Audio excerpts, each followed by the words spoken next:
En esta clase es la primera clase del segundo semestre y en esta vamos a ver solamente una introducción de lo que se va a estudiar a lo largo del mismo. Entonces el tema que vamos a estudiar durante este segundo semestre es el de las tríadas secundarias. Este tema está en la página 25 de nuestro libro. Y lo primero que hicimos fue estudiar el enlace y las combinaciones o sucesiones que se hacen con los acordes principales. Los acordes principales que estudiamos de primero, cuarto y quinto grados son los grados que ayudan a fijar o a establecer una sensación de tonalidad.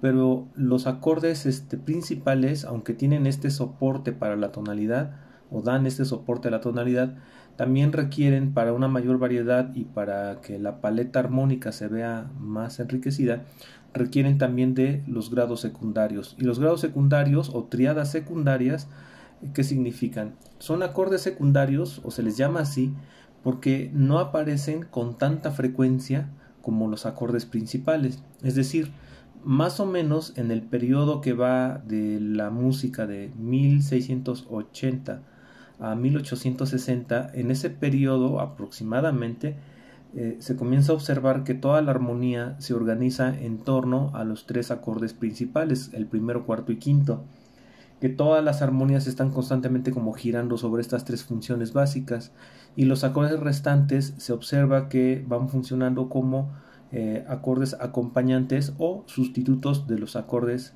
principales. Entonces las tríadas secundarias reciben ese nombre porque no establecen una fuerte sensación de tonalidad, sino que más bien funcionan como acordes auxiliares o complementarios de los acordes principales. Ahora, ¿cuáles son los acordes o tríadas secundarias? Son el acorde construido sobre el séptimo grado, el acorde construido sobre el segundo grado de la escala, el acorde sobre el sexto grado, el tercer grado y los acordes del modo menor natural. Entonces, en este tema lo que veremos al principio es la tríada de sexta del séptimo grado en modo mayor y menor. Este será el primer tema que veremos. A continuación veremos la tríada perfecta del segundo grado en modo mayor y luego la tríada de sexta, o sea, en primera inversión del segundo grado en modo mayor y menor. Posterior viene la tríada perfecta del sexto grado en mayor y en menor, la de tercer grado en modo mayor, la del tercer grado en modo menor, la del séptimo grado de la escala natural en modo menor y por último terminamos con el acorde de subdominante menor y el acorde de sexta del segundo grado de la escala mayor armónica. Bueno, es el mismo temario que ya tienen ahí especificado en la página 25 del libro. Y bueno, los acordes secundarios vamos a estar viendo a lo largo de todo este tema que en los acordes secundarios hay como puntos que van a ser claves para entender el papel y la función del acorde secundario. O sea, el acorde secundario o los grados secundarios no les podemos dar el mismo valor que tienen los acordes principales. Entonces, lo que veremos es que todos los acordes secundarios vienen con un título. El título que pueden ver en el libro ya nos está diciendo el título cómo se debe usar el acorde y en dónde. Entonces, por ejemplo, el primer tema dice tríada de sexta del séptimo grado en modo mayor y menor. Esto significa que el séptimo grado se debe usar en primera inversión. Esa es una condición, por eso dice tríada de sexta del séptimo grado. ¿Y dónde se usa? Tanto en modos mayores como en menores. ¿Qué estructura tiene el acorde? Es una tríada disminuida. En este caso, al ser un acorde disminuido, se escribe en primera inversión para, digamos, fortalecer al acorde disminuido, que se considera un acorde débil dentro de las prácticas de la armonía tradicional. Ahora, como son acordes secundarios, no establecen una función por sí mismos. Las funciones son la tónica, la dominante y la subdominante. Son tres funciones y que están representadas en los grados principales, el primer grado, cuarto y quinto.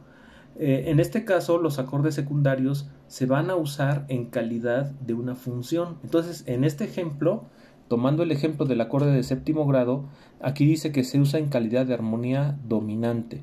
Es decir, un séptimo grado en primera inversión va a funcionar como sustituto de la dominante. Y esto va a ser válido principalmente para la armonía del periodo que podemos llamar funcional, de la armonía funcional. O sea, estamos hablando ya de la época de Bach, hasta, digamos, mediados más o menos del romanticismo y toda la época clásica.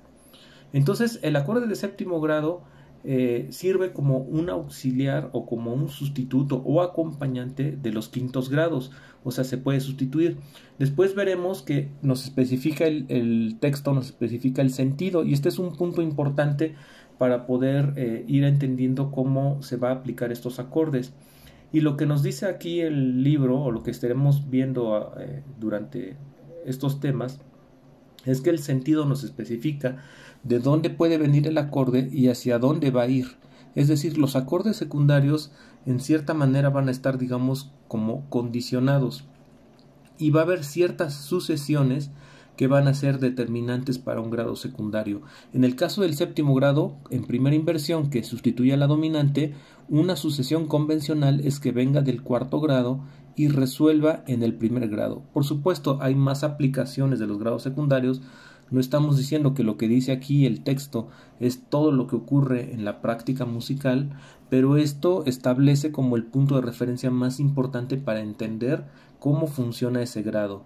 Por ejemplo, si pasamos al acorde por decir, el del sexto grado, aquí podemos ver que el sentido del sexto grado es diferente al del séptimo grado. Aquí nos está diciendo que puede venir de un primero y el sexto puede resolver a un quinto, cuarto o segundo, y serían las progresiones que podríamos decir como las más fuertes. El segundo grado, por ejemplo, aquí nos está diciendo de dónde viene y a dónde resuelve. Usualmente en la armonía tonal un segundo grado va al quinto grado, y es una tendencia que se observa en la música comercial o popular de la actualidad, y sobre todo en el jazz, ¿no? Que el segundo grado casi invariablemente está resolviendo hacia un quinto grado. Y aquí podemos ver también como, tomando como ejemplo el segundo grado, dice el título, tríada perfecta del segundo grado en modo mayor, que nos está diciendo que el acorde de segundo grado se usa en estado fundamental solo en modos mayores, ¿no? Y aquí nos está diciendo que se usa en calidad de armonía subdominante en el modo mayor. Y este es el sentido. Eso sería como el ABC de lo que tenemos que conocer sobre un grado secundario. De qué manera se va a usar, en qué modalidad, si es mayor o menor, a quién sustituye y qué sentido va a tener el acorde. Y luego nos especifica las duplicaciones. ¿Qué duplicaciones va a tener el acorde secundario? Aquí vamos a ver que las duplicaciones cambian en relación a las duplicaciones que usamos en los acordes principales. En los acordes principales vimos que los estados fundamentales duplican la fundamental y las primeras inversiones duplican la fundamental o la quinta, y vimos que esa duplicación en la primera inversión de fundamental o quinta, a eso es a lo que le llamamos el acorde de sexta clásico, y clásico nos estamos refiriendo a la época del siglo XVIII, la segunda mitad, nos referimos a Mozart, Haydn, a Stamitz, nos estamos refiriendo a esa época. Sin embargo, en los grados secundarios va a haber un cambio, porque el grado secundario, al estar en un grado diferente de la escala y al cumplir una función que no es principal, todo eso va a influir en que el grado secundario admita duplicaciones que no son las que vimos en los grados principales, pero bueno, esto también lo hablaremos. Entonces, en síntesis, en los grados secundarios se verá cómo se usa y en dónde se usa, a quién sustituye, cuál es su sentido y qué va a duplicar. Y por último, lo que nos va a ir ilustrando el texto son las aplicaciones que va a tener el grado secundario. Por ejemplo, el séptimo grado tiene una aplicación aquí y tenemos 3 aplicaciones para el séptimo grado. Usado, por ejemplo, la aplicación 1 nos está diciendo que se puede usar para armonizar tetracordios superiores ascendentes. La segunda aplicación nos está diciendo que el acorde de séptimo grado en primera inversión se puede usar en las cadencias auténticas como sustituto del quinto, y que se puede usar también como acorde de paso. El segundo grado pues nos ofrece otro panorama, tiene la primera aplicación aquí y tiene una segunda aplicación. Entonces, en los grados secundarios lo que estaremos viendo es que estos acordes no se pueden usar, o estos grados no se usan libremente, sino que van a cumplir con ciertas condiciones. Y esto es un punto sensible hablando desde el punto de vista histórico de la armonía. Si nosotros, por ejemplo, observamos la música anterior al periodo funcional, por ejemplo, este es un ejemplo de Giovanni da Palestrina, que se llama Sicut Cervus, un motete.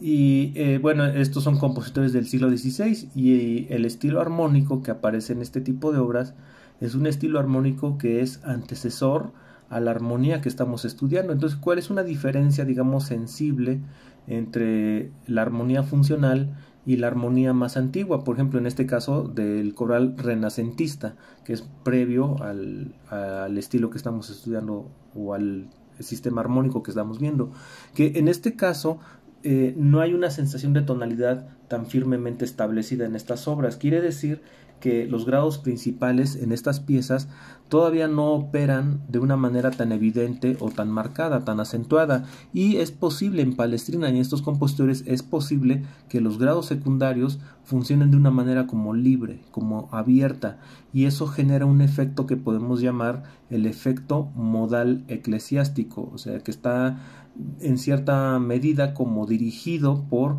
un uso libre y abierto de los grados secundarios.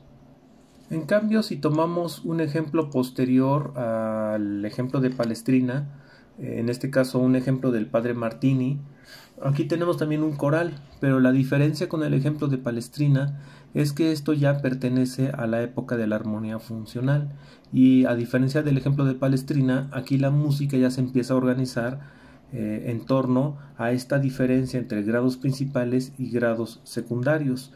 Entonces, este ejemplo de Martini podemos afirmar que está en la menor y que en esta tonalidad de la menor se están estableciendo las funciones principales. De hecho, aquí podemos ver al principio del coral de Martini los enlaces armónicos que ustedes ya conocen. Tenemos primero, quinto en inversión, primer grado, nota común, caminos cortos, que son técnicas que ustedes ya han visto en el curso de armonía, pero aquí es muy claro cómo ya desde el principio del coral del padre Martini ya se está dando con claridad este sentido de funcionalidad a la armonía. Más adelante, en la segunda frase, utiliza tónica, dominante y tónica, pero de mi menor, lo cual es una modulación, pero bueno, es un tema que veremos después. Pero el punto aquí que estamos señalando es que ya hay un sentido de funcionalidad, es decir, ya hay un sentido de tonalidad y se empieza a definir por la mayor recurrencia o énfasis en los grados principales, la tónica, la dominante y la subdominante, y los secundarios empiezan a funcionar como eso, como meros acompañantes de los principales. Y ya en ejemplos más avanzados, como por este ejemplo el Adagio y Fuga en Do mayor de Wolfgang Amadeus Mozart, aquí ya estamos hablando de la armonía funcional en toda su plenitud. De hecho, mucho de lo que hemos estudiado pues es producto ya más de esta época, ¿no? De la época de Mozart, de Haydn, ya desde Bach y Händel. Pero aquí es donde ya podemos comprobar con mayor fuerza la presencia de los grados principales dominando sobre los secundarios, y eso es lo que empieza a generar o a definir el sentido de tonalidad con el que estamos en la actualidad familiarizados. Inclusive la tonalidad que se sigue usando en la música comercial y popular del actual y en el jazz es una armonía funcional que viene precisamente de estas prácticas de los clásicos. Y bien, entonces este es el tema que estaremos revisando a lo largo del segundo semestre, y en el cual estaremos viendo el papel y funcionamiento de estos grados secundarios durante el segundo semestre. En la siguiente clase vamos a ilustrar algunos de estos ejemplos, comentarlos para que vayan teniendo pues una idea de cómo se va organizando ya la armonía dentro de lo que fue en la práctica de la armonía tonal.